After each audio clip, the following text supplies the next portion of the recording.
우리 앞뒤 좌우에 계신 분들과 함께 인사 나누시겠습니다. 마라나타. 우리가 마라나타는 주님 어서 오시옵소서라는 인사말인데, 대림절을 앞두고, 성탄절을 앞두고 함께 우리 주님의 오심을 사모하면서 인사하겠습니다. 기도하겠습니다. 주님, 마라나타라고 인사할 때마다 어서 오시옵소서 사모하는 저희들의 마음을 받아주시기를 원합니다. 이 시간에도 오셔서 이 땅의 평화와 소망으로 오시는 예수 그리스도를 모시어 드릴 때 세상에서 줄 수 없는 참된 평안, 기쁨을 회복할 수 있도록 도와주시옵소서.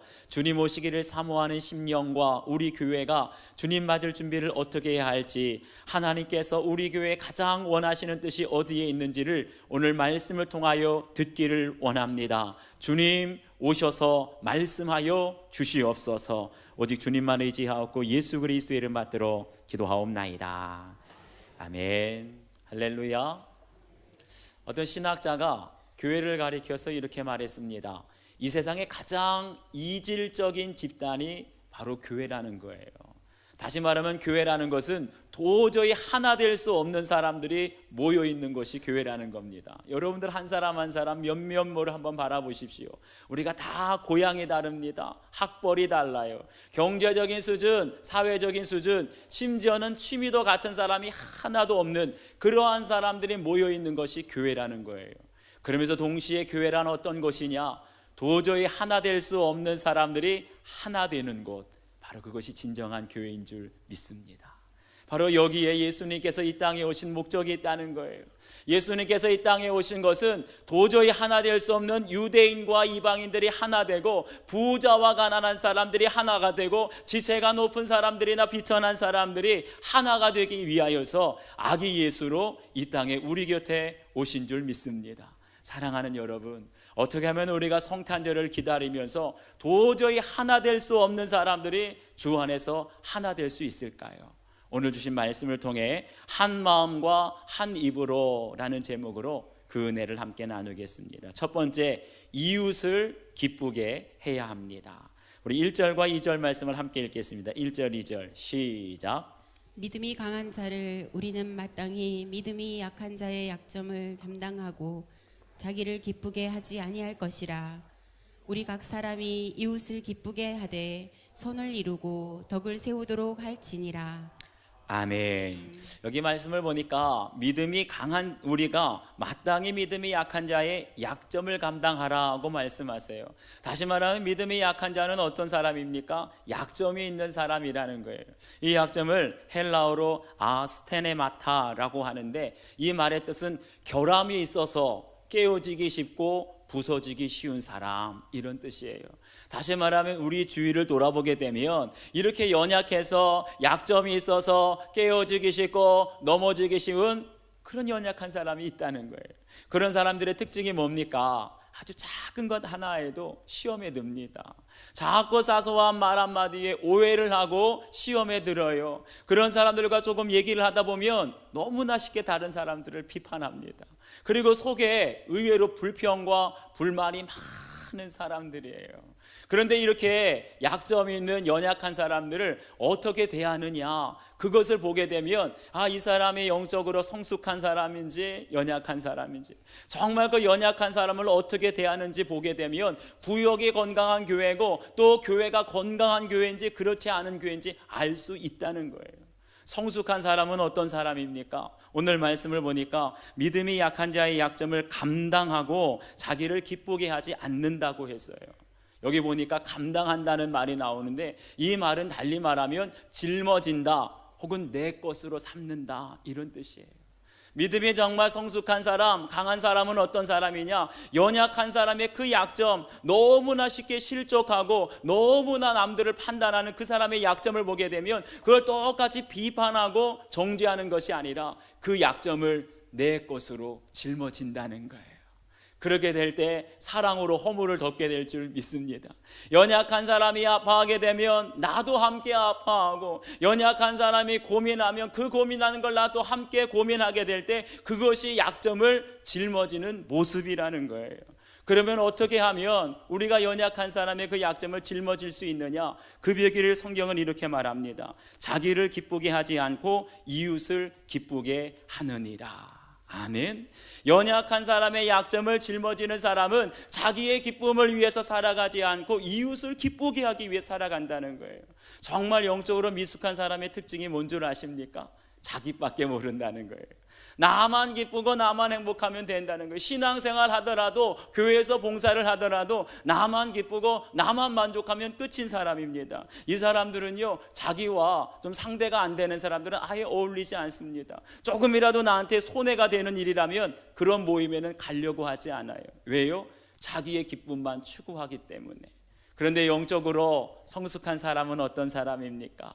이웃의 기쁨을 위해서 손해보기를 기뻐하는 사람, 이웃의 기쁨을 위하여서 외로울 때 손 내밀어주고 슬퍼할 때 함께 슬퍼하고 우는 자들과 함께 울어주는 사람, 그 사람이 진정 영적으로 성숙한 사람인 줄 믿습니다. 여러분, 함께 울어주고 함께 즐거워할 때 항상 나눠주고 손 내밀어주는 사람에게 사람들이 많이 몰릴까요? 떠나갈까요? 그렇게 영적으로 성숙하고 이웃의 기쁨을 위해 섬기는 사람에게는 날마다 사람들이 몰려들게 되는 줄 믿습니다. 그 신경정신과 의사 중에 이시영 박사님이라고 계신데, 이분이 한 번은 현대인들, 우리 한국 사회의 현대인들을 가리켜서 이런 말을 했어요.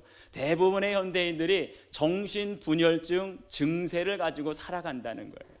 그런데 특별히 가정의 자녀들 중에 다음과 같은 특징을 가지고 있는 자녀들이 있다면 주위에서 살펴보고 꼭 병원에 가서 치료를 받으라고 권면을 합니다. 어떤 자녀들이냐 하면, 첫 번째, 혼자 놀기를 즐거워하는 경우는 유심히 살펴보라는 거예요.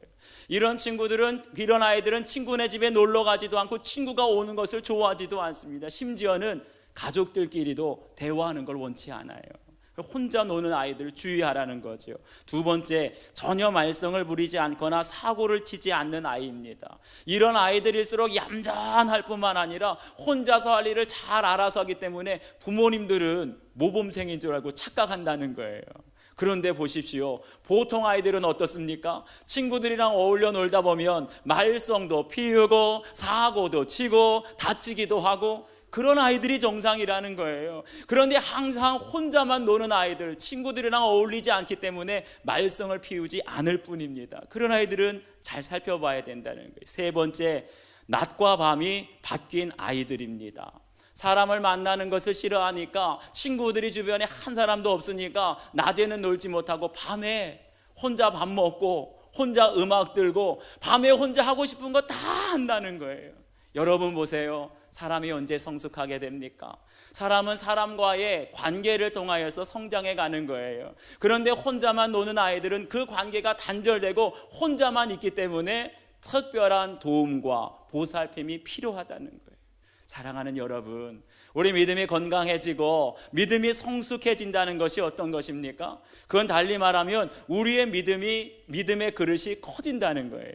믿음의 그릇이 커지면 커질수록 더 많은 사람들을 우리 안에 품게 되는 줄 믿습니다. 나랑 비슷한 사람만 품는 것이 아니라, 내가 좋아하는 사람들만 품는 것이 아니라, 정말 믿음의 그릇이 커진다는 것은요, 나와 전혀 다른 사람, 나와 격이 맞지 않는 사람, 심지어는 약점이 있어서 너무나 쉽게 깨어지고 부서지고 실족하고 시험하는 사람, 그 연약한 사람들을 다 품는 사람이 믿음의 그릇이 큰 사람이고, 그 사람이 영적으로 성숙한 사람인 줄 믿습니다.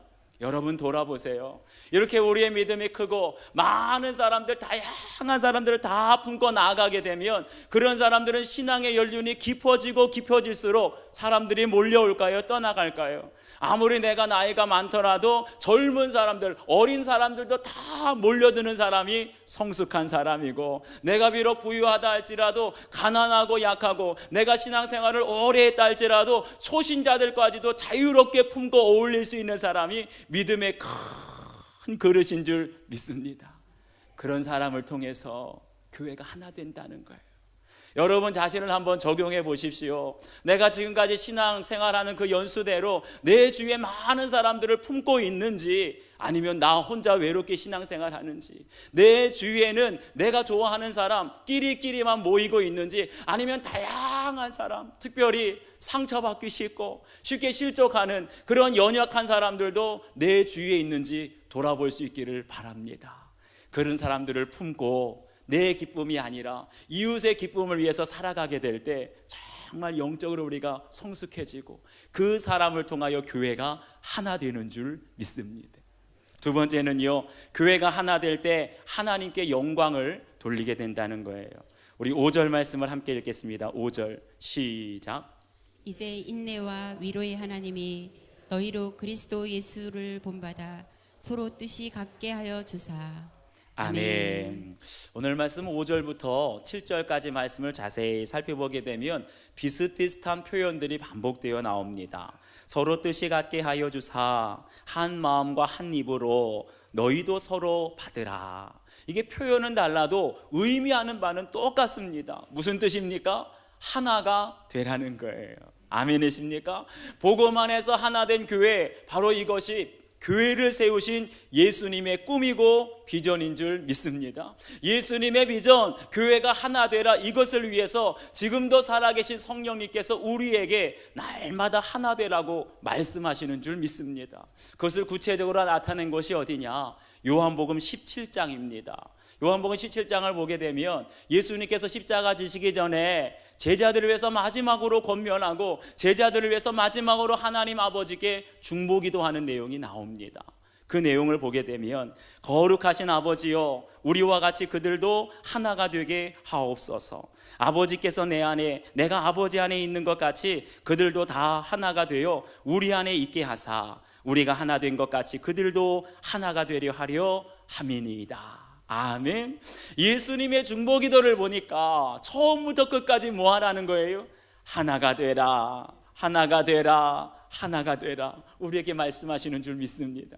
다시 말하면 지금도 살아계신 성령께서 우리 교회에 여러분 한 분 한 분에게 하시는 말씀이 뭐예요? 하나가 되라는 거예요. 이 말은요, 제가 만들어낸 말도 아니고 다른 사람이 만들어낸 말도 아니고 예수님께서 마지막으로 제자들에게 당부하시고 우리 교회를 향하신 예수님의 유일한 소망과 비전이 바로 이 말씀인 줄 믿습니다. 그렇기 때문에 이것은요, 우리가 해도 되고 안 해도 되는 것이 아니라 반드시 무슨 일이 있어도 교회의 하나됨을 이루어야 하는 줄 믿습니다. 아멘. 여러분, 그런데 생각해 보세요. 우리의 힘과 노력만으로 교회가 하나 될 수 있겠습니까? 결론부터 말씀드리면 절대 안 된다는 거예요. 우리 힘으로는 안 되지만 오직 하나님의 능력과 도우심을 의지하게 될 때 교회가 하나 될 줄 믿습니다. 특별히 오늘 말씀을 보면 인내와 위로의 하나님이 너희로 그리스도 예수를 본받아 서로 뜻이 같게 하여 주시리라. 아멘. 우리의 힘이 아니라 인내와 위로의 하나님의 도우심을 받게 될 때 우리 모두가 도저히 하나 될 수 없는 사람들이 뜻이 같게 되고 생각이 같게 되면 주 안에 하나를 이루게 될 줄 믿습니다. 그렇기 때문에 교회가 하나 된다는 건 전적인 하나님의 역사인 줄 믿습니다. 우리가 내 생각을 내려놓고 오직 인내하시는 예수 그리스도, 오직 우리를 위로하시는 하나님의 위로를 힘입게 될 때 부자와 가난한 자가 주 안에 하나 될 줄 믿습니다. 먼저 된 자나 나중된 자나 주 안에 하나 될 줄 믿습니다. 아무리 신분이 높은 사람, 비천한 사람이 있다 할지라도 우리 안에 인내와 하나님의 위로하심을 받게 될 때 모든 막혔던 담이 허물어지게 되고 생각과 뜻이 하나가 되고 주 안에 한 몸 공동체 이루게 될 줄 믿습니다. 그런데 성경을 보게 되면 한 가지 좀 특이한 것을 보게 돼요. 예수님께서 유난히 성경에 보게 되면 함께 밥 먹는 것을 강조하셨다는 것을 알 수가 있습니다. 어느 정도냐 하면 예수님께서 십자가 지시기 전에 마지막으로 한 것이 뭔 줄 아십니까? 제자들과 함께 성만찬을 나누셨어요. 뿐만 아니라 예수님께서 부활하신 다음에 제자들을 찾아와서 한 것이 무엇이냐? 얘들아, 와서 나와 함께 조반을 먹자. 예수님께서 왜 이렇게 함께 식사하는 것을 강조하셨을까? 바리새인들은 비난했습니다. 먹고 마시는 것을 탐하는 분이라고. 그런데 그것이 아니었어요. 원래 유대인들에게 있어서는요, 식사는 아무 함께 하지 않는다고 합니다. 오직 가족이나 친한 친구들하고만 식사를 한다는 거예요. 왜냐? 유대인들의 이 음식 규례가 너무나 엄격하기 때문에 먹여야 될 것, 안 먹어야 될 것 너무나 복잡하기 때문에 가족이나 형제, 친구가 아니면 안 먹는다는 거예요. 그렇기 때문에 예수님께서 함께 식사합시다, 함께 나와 함께 밥을 먹읍시다, 이건 무슨 뜻입니까? 내가 당신을 나의 가족으로, 나의 형제로 받아들이겠습니다. 할렐루야. 사랑하는 여러분, 이 시간 저와 여러분이 기억해야 될 것이 있어요. 우리가 모양도 다르고 고향도 다르고 경제적인 수준도 다 다르지만 저와 여러분 한 사람 한 사람은 예수님의 식탁에 초대된 하나님 나라의 가족이고 형제인 줄 믿으시기를 바랍니다. 우리 교회에 보게 되면 다 비슷한 것 같지만 부자도 있고요, 가난한 사람도 있습니다. 많이 배운 사람도 있고 그렇지 못한 사람도 있어요. 신분이 높은 사람도 있고 지위가 높은 사람도 있고 낮은 사람도 있어요. 그런데 보세요, 우리가 예배가 끝나고 위에 올라가서 식당에서 한 식탁에 둘러앉게 되면 적어도 식탁에서 함께 식사를 하는 동안에는 아무런 차별도 없는 줄 믿으시기 바랍니다. 목사라고 반찬 더 안 줘요. 처음 온 새 가족이라고 빼지 않습니다. 어른이나 어린 아이들이나 장로님들이나 초신자나 부자나 가난한 사람이나 다 똑같은 밥 반찬 먹는 게 식탁 공동체예요. 그래서 우리가 식탁에 둘러앉아서 함께 음식을 나눌 때 거기서 하나님 나라의 한 가족이 되고 하나님 나라의 한 몸 공동체가 되는 줄 믿습니다. 그러면 한번 생각해 보세요. 왜 예수님께서 그렇게 그토록 하나가 되라고 말씀하셨을까? 여기 중요한 말씀이 나옵니다. 한 마음과 한 입으로 아버지께 영광을 돌리게 하려 하노라. 아멘입니까? 여기서 한 마음과 한 입으로 하나님께 영광을 돌린다는 것이 뭐예요? 다시 말하면 우리가 하나 되어서 주님 앞에 예배를 드릴 때 그 예배를 영광 중에 받으시는 줄 믿습니다. 그렇기 때문에 여러분, 우리가 기억해야 될 것이 있어요. 가정에서 부부끼리 싸움할 수 있지요. 그렇지만 예배로 나오기 전에는 반드시 화해하시기를 바랍니다. 왜냐하면 한 마음과 한 입으로 예배할 때 하나님의 영광이 나타나신다는 거예요. 주일날 설교를 준비하는 목사에게, 저에게 가장 힘들 때가 있습니다. 그때가 언제인 줄 아십니까? 토요일 저녁에 부부싸움 할 때. 다른 때 부부싸움하면 화해할 시간이 그래도 있습니다. 그런데 토요일 날 저녁이 되면 우리 목회자 가정은 살짝 긴장을 합니다. 그렇기 때문에 아주 작고 사소한 것 때문에 얼굴을 붉히고 또 원성을 높여가면서 싸울 때가 있는데, 여러분, 토요일 저녁에 부부싸움을 하게 되면 절대적으로 목사에게 불리합니다. 싸우게 되면 하나님의 말씀이 영감이 안 와요. 그리고 그 불편한 마음으로 강단에 서게 되면 하나님 영광 나타나겠습니까? 안 나타나겠습니까? 오늘 말씀하셨잖아요. 한 마음과 한 입으로 예배할 때 하나님의 영광이 나타난다고. 지체할 수가 없잖아요. 두 가지 방법밖에 없습니다. 제 아내가 먼저 사과를 하든지 제가 백기를 들든지. 그런데 성경에서 뭐라고 말씀하셨어요? 믿음이 강한 자가 약한 자의 약점을 감당하라. 누가 강한 자입니까? 목사가 무조건 백기 들 수밖에 없는 거예요. 제가 토요일날 저녁에 부부싸움 하게 되면 하나님의 영광을 위해서 백기 들고 화해할 수밖에 없습니다. 이 시간 혹시 찔리는 분들이 있다면 꼭 예배로 나오기 전에 주님 앞에 화해하시기를 축원합니다. 예수님께서도 말씀하셨잖아요. 예물을 가지고 나오려거든, 예배로 나오려거든 먼저 뭐 하고 오라고요? 형제를 용서하고 화해한 다음에 예물을 드리라. 무슨 뜻이에요? 아직도 다투고 용서하지 못하고 내 안에 미워하는 마음과 분냄이 가득한 상태로 드리는 예물, 그런 예배 하나님 받지 않으시겠다는 거예요. 어떤 예배를 하나님께서 받으십니까? 우리가 먼저 용서하고 화해하고 교회가 하나 될 때, 그럴 때 울려 퍼지는 찬양과 예물을 하나님 받아주시고 그런 예배를 통하여 하나님의 영광이 나타나게 되는 줄 믿습니다. 아무리 옷 멋있게 입어도, 아무리 예물을 많이 드려도 하나 되지 못하면 소용이 없는 거예요. 교회가 하나 되지 못할 때 세상에서 욕먹고, 교회가 하나 되지 못할 때 사단이 틈타게 됩니다. 그런데 우리가 용서하고 화해하고 손 내밀어 교회가 하나 될 때 불신자들도 인정하는 교회 될 줄 믿습니다. 교회가 하나 되면 사단이 한 길로 왔다가 7길로 달아나게 될 줄 믿습니다. 우리 모두가 한 마음 한 입으로 한 뜻 되어서 하나님께 예배할 때 그 예배 가운데 하나님의 영광이 나타나게 될 줄 믿습니다. 여러분 한번 적용해 보세요. 지금 내가 용서하고 화해해야 할 사람이 누구입니까? 교회가 하나 되도록 하기 위해서 내가 힘써야 할 일은 무엇인지 적용해 보시기를 바랍니다.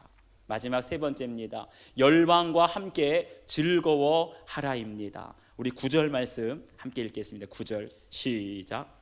이방인들도 그 긍휼하심으로 말미암아 하나님께 영광을 돌리게 하려 하심이라. 기록된 바 그러므로 내가 열방 중에서 주께 감사하고 주의 이름을 찬송하리로다 함과 같으니라. 아멘. 이제 하나님께서는요, 단순히 교회에서 우리 성도들끼리만 하나 되는 것을요 넘어서서 모든 나라와 족속과 백성이 주님께 돌아오기를 원하신다, 우리에게 말씀하세요. 특별히 오늘 말씀 9절부터 12절까지 보게 되면 열방이라는 말이 5번이나 나옵니다. 이 열방이라는 말은 한마디로 말하면 이방인을 뜻하는 거예요. 하나님께서 이 땅에 교회를 세우신 뜻이 무엇이냐, 비전이 무엇이냐? 교회는 열방이 돌아오는 것이다. 교회는 온 열방이 하나 되는 것이다. 아멘이십니까? 그렇기 때문에 바로 여기에 로마서가 기록된 목적이 있다는 거예요. 그래서 우리 인생의 목적도 오직 열방을 향하여, 우리 교회의 목적도 오직 열방을 향하여 열린 마음으로 나아가야 할 줄 믿습니다. 분명히 피부색이 다를 겁니다. 언어가 다르고 문화가 다르고 인종이 다 다를 거예요. 그럼에도 불구하고 연약한 자, 이방인들을 우리가 받아주고 하나 되어 함께 즐거워하며 찬양할 때, 그럴 때 하나님의 나라가 그곳에 임하게 되는 줄 믿습니다. 오늘 말씀을 특별히 시편 말씀을 통해서 우리에게 말씀하고 계시는데, 열방들아 주의 백성과 함께 즐거워하라 라고 말합니다. 열방, 믿지 않는 이방인들이 언제 즐거워합니까? 주의 백성들과 함께 있을 때 즐거워할 수 있다는 거예요. 다시 말하면 주님을 떠나서는 이 세상 어디에서도 주님이 주는 진정한 기쁨과 즐거움을 알 수 없다는 겁니다. 왜 그렇습니까? 텔레비전에서 줄 수 없는, 사람이 줄 수 없는 기쁨, 그 모든 기쁨과 즐거움의 이유가 오직 예수 그리스도이시기 때문입니다. 그래서 예수 그리스도를 만난 자만이 그 기쁨을 알 수 있고, 주의 백성들과 함께 할 때 이방인들도 즐거워하며 모든 열방들아 주를 찬양하며 모든 백성들아 그를 찬송하라. 그 기쁨과 즐거움을 아는 자만이 하나님을 찬양하게 될 줄 믿습니다. 그래서 이 즐거움을 간직한 사람은 혼자만 간직하면 안 되는 거예요. 열방을 향하여서 이 기쁨을 가지고 나아가야 할 줄 믿습니다. 그 결론이 무엇입니까? 우리 12절 말씀 함께 읽겠습니다. 12절 시작.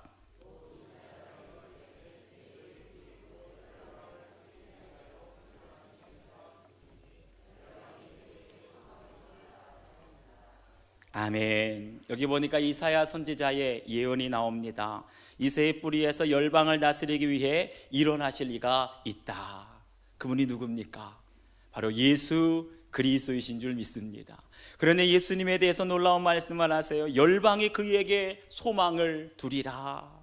다시 말하면 예수님은 우리 믿는 사람만의 소망이 아니라 열방의 소망, 모든 방언을 사용하는 모든 족속과 민족과 백성의 소망이 되는 줄 믿습니다. 그렇기 때문에 교회는요, 우리 믿는 사람들만 모이면 안 되는 거예요. 진정한 성탄절은 어떤 것입니까? 우리 믿는 사람들만 기뻐하고 즐거워하는 것이 성탄절이 아니라, 진정한 성탄절이 되려면 모든 족속과 방언과 백성이 주님 앞에 다 나와 주의 백성들과 함께 즐거워하며 찬양하며 예배하는 날, 그날이 진정한 성탄절인 줄 믿습니다. 제가 예전에 불렀던 복음성가 중에 예수 이름이 온 땅에 라는 복음성가가 있어요. 그런데 거기 찬양해 보니까 이런 가사가 있습니다. 예수 이름이 온 땅에 선포되네. 하나님의 나라 열방 중에 임하시네. 하나님 기뻐 노래하시리 열방이 주께 돌아올 때. 하나님 기뻐 춤 추시리 열방이 주께 돌아올 때. 아멘. 하나님이 언제 기뻐하신다고요? 열방이 주께 돌아올 때 하나님이 기뻐하신다는 거예요. 그런데 기쁨이 너무나 충만하게 되면 하나님이 어떻게 하신다고요? 춤까지 추신다는 거예요. 저는 아직 하나님께서 춤추시는 모습은 못 봤습니다. 그런데 이번 성탄절이 하나님을 기쁘시게 하고 하나님을 춤추게 하는 성탄절이 되기를 주의 이름으로 축원합니다. 그러려면 어떻게 해야 될까요?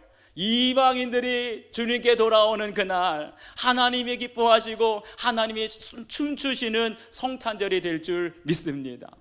사랑하는 여러분, 저희가 매해마다 성탄절이 되면 성탄절 사랑 나눔 행사를 합니다. 아마 밖에 나가게 되면 노란 통에다가 이렇게 선물을 담아놨을 거예요. 그걸 갖다가 성탄절 때마다 가난한 이웃, 독거노인이나 어려운 사람들, 소년 소녀 가정, 그 가정들을 파악했다가 우리가 생필품을 나눠줍니다.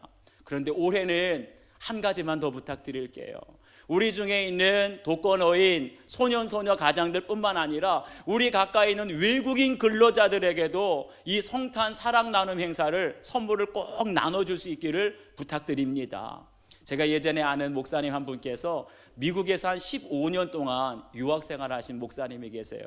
그런데 대체적으로 미국에서 외국에서 유학하시는 분들은요, 가난하답니다. 그래서 하고 싶은 것도 못 사고 먹고 싶은 것도 못 사고. 그런데 외국에서 유학 생활하면서 가끔 가다가 미국인 교회에서 바자회를 할 때가 있는데, 미국인들이 생활 속에서 쓰다가 잠깐 이제 저거 한 거 가구도 내놓고 옷도 내놓고 전자제품도 내놓고 그렇게 하는데, 그 사람들에게는 별 볼일 없는데 가난한 유학생들에게는 그거 하나하나가 너무나 소중했다는 거예요. 제가 그러면 생각이 됐습니다. 사랑하는 여러분, 이번 성탄절 어떻게 하면 우리가 이방인들, 우리 가까이에 와 있는 외국인 근로자들과 함께 즐거워할 수 있는 성탄절이 될 수 있을까요? 그들에게 따뜻한 방한복 하나, 그들에게 따뜻한 내복이나 목도리, 장갑, 양말 다 괜찮습니다. 어떤 것이라도 우리 저 따뜻한 나라에서 외국인 근로자들이 있다면, 가난한 이웃이 있다면 그들과 함께 나누게 될 때 이방인들도 감동받지 않겠습니까? 우리가 정성스럽게 준비한 따뜻한 사랑의 선물을 받게 될 때 그들의 얼어붙었던 마음이 녹아지게 되고, 이방인들, 멀리 있던 이방인들이 주께로 돌아오게 될 줄 믿습니다. 그럴 때 누가 기뻐하신다고요? 하나님이 기뻐하시고 하나님이 춤추시는 우리 성탄절 될 줄 믿습니다. 오늘 아마 여러분들 중에 인도네시아 구호 헌금 드린 분들 계실 거예요. 믿음대로 드렸는데 그 구호 헌금은 전액 인도네시아 지진 피해를 입은 그 열방에 이방인들에게 나눠주게 될 겁니다. 그것도 어느 정도가 될지는 모르지만 추위에 떨고 있고 집을 잃어버린 모든 난민들에게 예수님의 사랑을 전하는 따뜻한 성탄의 선물이 될 줄 믿습니다. 우리 온 교회가 하나 되어서 나의 기쁨만을 위해서 살아가는 것이, 이웃의 기쁨을 위해서 열방을 향하여 주님의 사랑을 가지고 나가게 될 때 언젠가는 열방이 우리 교회로, 주님께로 돌아오게 될 것이고, 우리 모두가 함께 기뻐하며 하나 되어 주님을 찬양할 때 하나님의 영광이 나타나고 하나님이 기뻐하시고 춤추시는 우리 교회 될 줄 믿습니다. 한번 적용해 보세요. 어떻게 하면 이번 성탄절에 내 주위에 있는 외국인들과 함께 즐거워할 수 있을까? 내가 나눠주어야 할 성탄의 선물이 무엇일까? 적용해 보시길 바랍니다. 오늘 주신 말씀 우리 생각하면서 이 시간 결단에 기도를 드리게 될 텐데, 하나님께서 우리 교회에 원하시는 것이 있습니다. 너무나 다른 사람들, 연약한 사람들, 약점이 있는 사람들이 있는데 혹시나 우리가 그들을 비난하지는 않았습니까? 약점을 감당하라, 하나 되라는 거예요.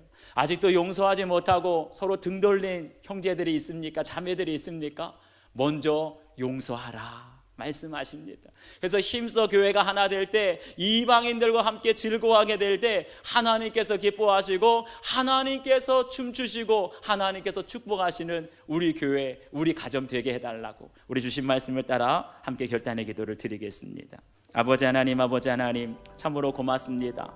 오늘 저희들에게 주신 이 말씀을 따라 우리가 마땅히 새겨야 할 말씀이 있습니다. 아직도 우리 가운데 연약한 자가 많이 있는데, 아직도 우리 가운데 소외된 자가 많은데, 그 사람들은 근심하며 고통하며 눈물 흘리는 중에도 이 세상에 사랑이 없다고 누가 나를 돌봐줄 자가 없다고 지금 그들은 호소하고 있습니다. 하나님, 우리 교회가, 우리 성도들이 얼마나 그들의 호소하는 소리에 귀 기울였습니까? 사랑 없는 이 이 세상에 얼마나 사랑을 베푸는 교회로 섰습니까? 하나님, 이번 성탄절은 우리 가까이에 있는 우리 외국인 근로자들에게 성탄의 선물을 함께 나누고 독거노인과 소년소녀 가장과 정말 가난하고 헐벗은 우리 이웃들을 찾아 나서며 예수 그리스도의 따뜻한 사랑으로 저들을 섬길 수 있는 이 계절이 되게 하여 주시옵소서. 그럴 때 하나님께서 기뻐하시는 성탄절, 하나님께서 주의 백성들 이방인들과 함께 춤추시는 은혜롭고 영광이 나타나는 교회, 은혜롭고 영광이 나타나는 성탄절이 될 수 있도록 우리 하나님 저희들의 발걸음을 인도하여 주시옵소서. 아버지 하나님, 주님께서 이 땅에 교회를 세우시고 주님께서 이 땅에 아기 예수로 오신 목적이 있다고 말씀하십니다. 도저히 하나 될 수 없는 사람들이 하나 되는 것이 교회고, 바로 이를 위하여서 예수님께서 아기로 오셨다 말씀해 주셨습니다. 과연 저희들은 그렇게 하나 될 수 없는 사람들에게 얼마나 사랑을 베풀고 관심을 베풀고 있는지 돌아봅니다.